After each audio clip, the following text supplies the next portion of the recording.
নিবন্ধনে চূড়ান্ত উত্তীর্ণ সনদপ্রাপ্ত 16,213 জনকে বিশেষ গণবিজ্ঞপ্তির মাধ্যমে সুপারিশ করার পক্ষে কথা বলছি। দেখুন, এনটিআরসি এর কাজ হচ্ছে শিক্ষার মান উন্নয়ন করা এবং শিক্ষক ঘাটতি পূরণ করা। সুতরাং বিশেষ গণবিজ্ঞপ্তির মাধ্যমে 16,213 জনকে নিয়োগ সম্পূর্ণ করে দেশের শিক্ষক ঘাটতি পূরণ করে দেশের বেকারত্ব দূর করা হোক। দেখুন, বিশেষ গণবিজ্ঞপ্তির জন্য যেটা সবচেয়ে বড় কারণ হয়ে দাঁড়িয়েছে তা হচ্ছে এনটিআরসি বিগত শিক্ষক নিয়োগের নীতিমালা পরিবর্তন করে গণবিজ্ঞপ্তি তুলে দিয়ে নতুন নীতিমালার সিদ্ধান্ত নিয়েছে। ফলে ষষ্ঠ গণবিজ্ঞপ্তিতে সুপারিশ বঞ্চিত শিক্ষকদের ভবিষ্যৎ অনিশ্চিত হয়ে পড়ছে। এনটিআরসি এর মূল কাজ হচ্ছে শিক্ষক ঘাটতি পূরণ করা।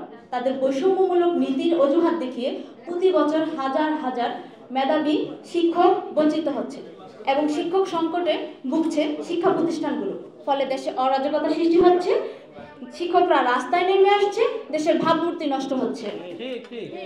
আমার একটি প্রশ্ন থাকবে, একটি স্বাধীন দেশের নীতিমালা কিভাবে এমন হতে পারে সংরক্ষিত শিক্ষক, সংরক্ষিত শূন্যপদ থাকা সত্ত্বেও চূড়ান্ত ধাপে উত্তীর্ণ শিক্ষকদের বঞ্চিত করা হবে? এনটিআরসি এর চেয়ারম্যান এবং দেশের শিক্ষা খাতের প্রতিনিধিদের কাছে আমার এই প্রশ্নটি রয়ে গেল। সুতরাং শিক্ষকদের অর্জিত সনদের মূল্যায়ন করে 31 ডিসেম্বর 2025 সাল পর্যন্ত শূন্যপদ যুক্ত করে বিশেষ গণবিজ্ঞপ্তির মাধ্যমে 16,213 জনের নিয়োগ সম্পন্ন করে দেশের বেকারত্ব দূর করার জোর দাবি জানাচ্ছি। আমাদের দাবি না মেনে নিলে আমরা কঠোর থেকে কঠোরতম সমাবেশে যেতে বাধ্য হব। দেশের শিক্ষা খাত এনটিআরসি এর চেয়ারম্যান যুদ্ধ ঘোষণা করব, রাস্তায় থাকবো। 16,213 জনের পরিবার সহ রাস্তায় নামে আসবেন না। এদেশের সাধারণ জনগণের দুর্ভোগ সৃষ্টি করবেন না, দেশের ভাবমূর্তি নষ্ট করবেন না, 24-এর বাংলার ভাবমূর্তি নষ্ট করবেন না। যে দেশ বারবার শিক্ষক শিক্ষার্থী রক্তের বিনিময়ে স্বাধীন হচ্ছে, সেই দেশের শিক্ষকদের সাথে এরকম বৈষম্যতা মেনে নিবে কি শিক্ষক জাতি?